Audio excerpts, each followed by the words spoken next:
Politics is the game of money, muscles and power. यानी राजनीति में अगर आपके पास पैसा है, ताकत है और पहुंच है तो आप विधायक और सांसद बन सकते हैं, विधायक और सांसद का चुनाव लड़ सकते हैं। यह कोई मेरा वक्तव्य नहीं, यह कोई मेरा विचार नहीं, बल्कि जो राजनीति को बेहद करीब से जानते हैं उनका आकलन है। और जिस प्रकार से जो राजनीति भारत में देखी जा रही है, कहीं ना कहीं यह जो कहावत है फिट बैठती है। तो चलिए आज की जो इस खबर पर हम चर्चा करने जा रहे हैं वह अपने आप में बेहद खास है। दरअसल झारखंड के घाटशिला सीट पर उपचुनाव हो रहा है। कुल 13 प्रत्याशी मैदान में है। चाहे जनता हो, चाहे राजनेता हो या कोई लोग भी हो, सबके जिहन में एक बात चल रही होगी कि इन 13 में से सबसे अमीर प्रत्याशी कौन है घाटशिला से। और एक बात और चल रही होगी कि घाटशिला सीट पर कौन विजयी होंगे, कैसे विजय होंगे, क्या रणनीति बनाई जाएगी, कौन कौन सी चालें चली जा रही हैं, इन सब विषयों पर आज हम चर्चा करेंगे। लेकिन एक बात तो तय है कि घाटशिला में जो उपचुनाव हो रहा है वह झारखंड मुक्ति मोर्चा के लिए सम्मान की बात है, तो वहीं चंपाई सोरेन के लिए इज्जत की बात बनी हुई है, क्योंकि उन्हें कोल्हान का टाइगर कहा जाता है। लेकिन एक और टाइगर मैदान में है, उनका नाम है टाइगर जयराम महतो, जो जेएलकेएम पार्टी से आते हैं और उनका भी एक प्रत्याशी इस बार घाटशिला उपचुनाव लड़ रहा है। जो 2024 में झारखंड में विधानसभा चुनाव हुआ था उसमें भी वह फाइट किए थे, तीसरे स्थान पर रहे थे और उनका नाम पूरे झारखंड में चर्चा का विषय बना हुआ था। तो आज जिस विषय पर हम चर्चा करने जा रहे हैं कि घाटशिला का सबसे अमीर प्रत्याशी कौन है, कैसे हेमंत सोरेन हैरान है, चंपाई सोरेन परेशान है और टाइगर जयराम महतो कैसे बनेंगे सुल्तान, इन सब बातों पर आज हम चर्चा करेंगे। आज इस चर्चा में हमारे साथ जो बेहद करीब से झारखंड की राजनीति को देखते आए हैं प्रतीक जी हमारे साथ मौजूद हैं। तो चलिए आज की चर्चा की करते हैं शुरुआत और आपको बतलाने का काम करते हैं कि घाटशिला का सबसे अमीर प्रत्याशी कौन है, क्यों चर्चा हो रही है, क्यों राजनीतिक गलियारों में इनके नाम को लेकर कई सारे आशंका है और माहौल अपने आप में कई विषयों को उजागर कर रहा है। प्रतीक जी, मेरा सीधा सवाल कि घाटशिला में सबसे अमीर प्रत्याशी कौन है और कैसे यह पूरा जो मामला है अपने आप सुर्खियां बटोर रहा है। जी, आपने बिल्कुल सही कहा कि सबसे अमीर प्रत्याशी कौन। जाहिर सी बात है, कोई भी सहज अंदाजा लगा सकता है। जिनके पिताजी पूर्व मुख्यमंत्री हों, जिनके पिताजी 6 बार विधायक रह चुके हों, जिनके पिताजी कई बार मंत्री रह चुके हों, ठीक है, पिताजी मुख्यमंत्री रह चुके हों, हाँ जी, जिनके पिताजी मुख्यमंत्री रह चुके हों, पूर्व सीएम रह चुके हों, कई मलाईदार पोस्ट पर मंत्री रह चुके हों, जी, जो कि जेएमएम के सेकंड आदमी कहलाते थे और यही वजह है कि उनको मुख्यमंत्री भी बनाया गया था। बिल्कुल। चंपाई सोरेन के बेटे बाबूलाल सोरेन जी, आंकड़े आप देख लीजिए, सबसे ज्यादा अमीर कौन है। आपने कहा 3 प्रत्याशी पिछले फर्स्ट सेकंड थर्ड आए थे, उसमें बाबूलाल सोरेन सेकंड आए थे, जेएमएम उसमें जीती थी। लेकिन इस बार जीत हार के अंतर में आप एक चीज उलटफेर कर दीजिए, वर्तमान में अगर सबसे ज्यादा पैसा वाला प्रत्याशी है तो वो बाबूलाल सोरेन है।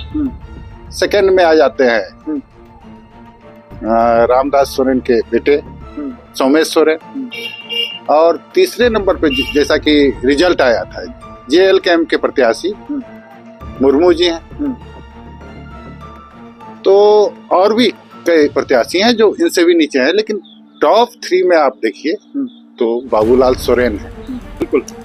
तो चलिए जो 3 प्रत्याशी हैं थोड़ा इनका हलफनामा बताने का आपको काम करते हैं, जो चुनाव आयोग के वेबसाइट पर मौजूद है।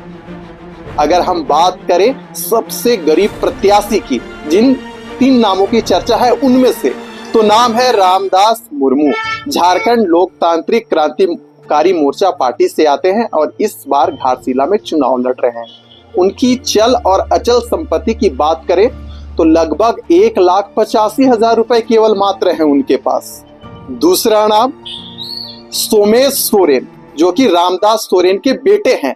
वित्तीय वर्ष 2024-25 की बात करें तो लगभग 6,70,000 रुपए वह एक वर्ष में कमाते हैं, यानी कि 50-60,000 रुपए प्रति माह।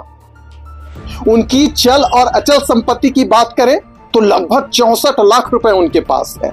और सबसे अमीर प्रत्याशी चंपाई सोरेन के बेटे, जिनकी सबसे ज्यादा चर्चा हो रही है, यानी कि बाबूलाल सोरेन की बात करें तो 8,85,403 रुपए कमाते हैं, जो कि उन्होंने चुनाव आयोग को सौंपा है एफिडेविट के माध्यम से वित्तीय वर्ष 2024-25 के लिए। चल और अचल संपत्ति को मिला दें तो 91.5 लाख रुपए उनके पास है। ये केवल उनकी बात कर रहा हूं, पत्नियों की बात मैं छोड़ चुका हूं। तो सोचिए सबसे अमीर प्रत्याशी कौन है, तो नाम है बाबूलाल सोरेन। अब जो दूसरा जो सबसे बड़ा मुद्दा है वह यह है कि कैसे हेमंत सोरेन की जो नींद है उड़ी हुई है, वह परेशान है, चंपाई सोरेन हैरान है, और कैसे जो टाइगर जयराम महतो सुल्तान बनेंगे। तो चलिए बड़ा संक्षिप्त में आपको बताते हैं। दरअसल आजसू 2024 में कोल्हान में 3 सीटों पर चुनाव लड़ी थी और सुदेश महतो की नींद उड़ी हुई है, क्योंकि टाइगर जयराम महतो काफी शानदार तरीके से बैटिंग कर रहे हैं और भारतीय जनता पार्टी की भी नजर है, यानी कि हो सकता है आने वाले समय में भारतीय जनता पार्टी जेएलके एक साथ दिखे। यही कारण है कि ग्राउंड लेवल पर सुदेश महतो को मजबूरन वहां पर बैटिंग करना पड़ रहा है।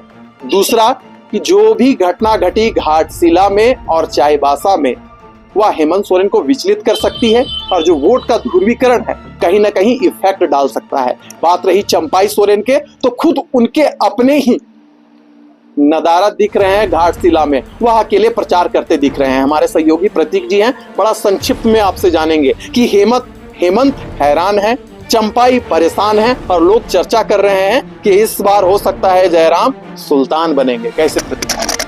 देखिए, जयराम महतो का ये पहला इलेक्शन था 2024 का। वो हर एक विधानसभा क्षेत्र में कमोबेश अपना कैंडिडेट खड़ा किए। काफी अच्छा मत प्रतिशत उनको कैंडिडेट को भी आया। एक सीट वो डुमरी से जीते भी, एक टाइगर को हराकर जूनियर टाइगर जीता। वर्तमान के परिवेश में वो सुल्तान बनेंगे कि नहीं ये कहना मुश्किल है, लेकिन आपने जो पहले कहा था गेम चेंजर जरूर बन सकते हैं। रही बात आजसू के भी चेहरे पे शिकन है। बीजेपी काफी करीब से जयराम को भी फॉलो कर रही है, आजसू को भी फॉलो कर रही है। और ठीक है, 10 ही सीट पे आजसू ने चुनाव लड़ा था, लेकिन अगर देखा जाए तो ये तो अधिकांशतर सीट पे चुनाव अपने कैंडिडेट को लड़वाए थे, लेकिन आजसू से कहीं अच्छा ज्यादा अच्छा मत प्रतिशत इनको आया। इसके पहले भी आप देख रहे होइएगा, जब चुनाव होने वाला था तो अमित शाह से जाके टाइगर जयराम भी मिले थे। सुदेश महतो का भी अपना कोशिश की, क्योंकि पुराने पार्टनर हैं आज बीजेपी के। लेकिन वो कहते हैं ना कि भाजपा अमित शाह हो या मोदी हो, किसी भी नए पार्टी को या किसी भी पुराने पार्टी को काफी गंभीरता से देखते हैं। कब किसके साथ क्या बर्ताव करना है वो भली भांति जानते हैं। पिछले इलेक्शन की बात करें, अभी देखिए चिराग पासवान उनके हनुमान बन के रहे। चिराग पासवान बिहार में हर एक जगह अपना उम्मीदवार खड़ा किए थे, अधिकांशतर जगह जहां नीतीश के कैंडिडेट थे। यही वजह है कि नीतीश कुमार उस समय कमजोर पड़ गए थे और 5 वर्ष का वनवास हो गया था चिराग पासवान को। एक भी कैंडिडेट उनका नहीं जीत पाया था। साथ में कौन था? उनके चाचा पशुपति नाथ पारस। 5 साल तक वो केंद्रीय मंत्री रहे। या इवन इनको चिराग पासवान को घर से भी निकाल दिया गया था। लेकिन ये राजनीति है विशाल, बार बार मैं आपको बोलता हूँ, यहाँ कुछ भी संभव है। आपने जो बोला कि हो सकता है बीजेपी की पैनी निगाह जयराम पे है, तो हो सकता है अगला इलेक्शन में गठजोड़ भी हो जाए। बिल्कुल। जी, और आजसू अभी तो खुद को ठगा हुआ महसूस कर रहा है। तो देखिए आगे होता है क्या। बिल्कुल। तो चलिए, घाटशिला में उपचुनाव जरूर हो रहा है, लेकिन इस चुनाव पर चाहे भारतीय जनता पार्टी के आला कमान हो, उनकी नजर इस चुनाव पर टिकी हुई है और झारखंड मुक्ति मोर्चा भी अपनी आंतरिक शक्तियों को परख रहा है, क्योंकि 2029 में झारखंड में विधानसभा चुनाव होगा। कई सारे समीकरणों को देखा जा रहा है, कई सारे मुद्दे और विषयों को तलाशा जा रहा है। तो इंतजार कीजिए, घाटशिला में आने वाले समय में राजनीति के अनेकों रंग देखने को मिलेंगे। कौन किसके साथ जाएगा या तो भविष्य के गर्भ में है, लेकिन एक बात तो तय है कि टाइगर जयराम महतो जिस प्रकार से पॉलिटिकल प्रेशर क्रिएट करते हैं और कई सारी विषयों को उजागर करते हैं, तो उन्हें आंकना किसी भी राजनीतिक दल के लिए बेवकूफी होगी। तो इंतजार कीजिए क्या कुछ होता है, लेकिन फिलहाल दीजिए हमें इजाजत।